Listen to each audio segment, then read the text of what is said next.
Just like manga eyes, mouths in manga characters are typically largely symbolic. They're not really built on forms, even though they are symbolic abstractions of real mouths. And they're either simple lines or lines with implied space details, or they are solid shapes that imply the teeth or might imply the tongue as well. And in front of us, we have a bunch of examples, and these are available to you as a resource as well. And what we really have is just really a collection of shapes that are used to reinforce the expression of the character. And you can see that most of the time they're largely fairly simple, with really the top lines helping to define the overall expression.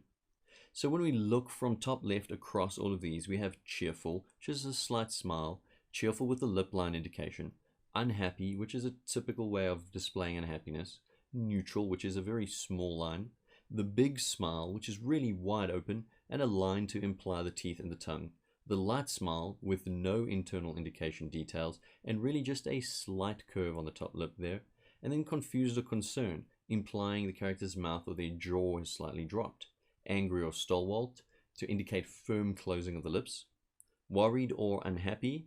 Think of this in the context of a manga face, because sometimes these do look very abstract without the face. The character's sort of at that point of wondering, what have I done wrong? Or I'm afraid I've done something wrong. Afraid or confused, the character is about to get attacked by somebody, or they think they've just done something wrong.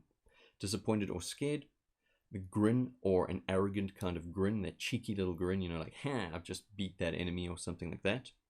And then shouting or angered, curious or contemplative, or even whistling if you want, and then furious or gritting the teeth, where the character is about to make a mighty attack against their foe. And the last one is embarrassment or fear, and they're afraid or they're embarrassed that they've done something silly. The point to keep in mind here is really that the mouths are symbols, and there are way more than this, and you can do a lot with it yourself. Keep in mind the areas of line weighting. Typically, we're line weighting the top line and then any types of areas where we have corners coming off. So we tend to put in extra shading in corner areas. In addition to that, keep in mind that you'll want to always squish the far side of the mouth in a 3/4 view so that it looks normal and looks correct. We don't want to put just these front views onto a 3/4 view or a rotated view face. Now let's do a few examples of these mouths and see the impact that they have on front view characters.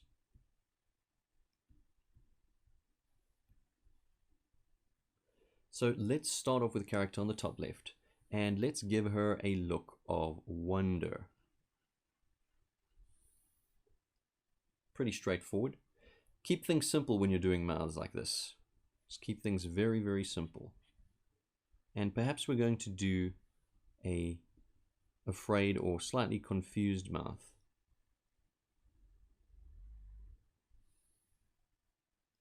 Maybe a big smile on this character. But let's not miss our mouth line too much there.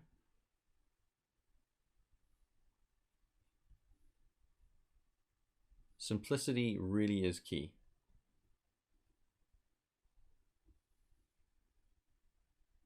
Let's just do a small line here for a neutral look.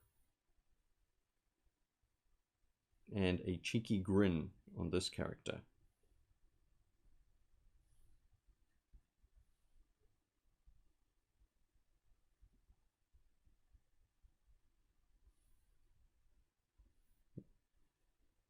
And last but not least, let's do an angry, about to attack face.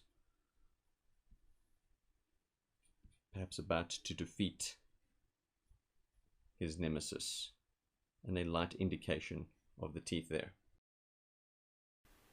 Now do keep in mind, we're really just looking at mouths in this lesson, but typically we'll have our eyes and our eyebrows following on from this. And there is a demo at the end of the module exploring all of the facial expressions working together to create really dynamic, appealing, and clear facial expressions. Once again, the mouths are symbols, so see them as flat 2D symbols, and feel free to iterate, explore, and create your own mouth designs as well. That's the end of this lesson. I'll see you in the next lesson.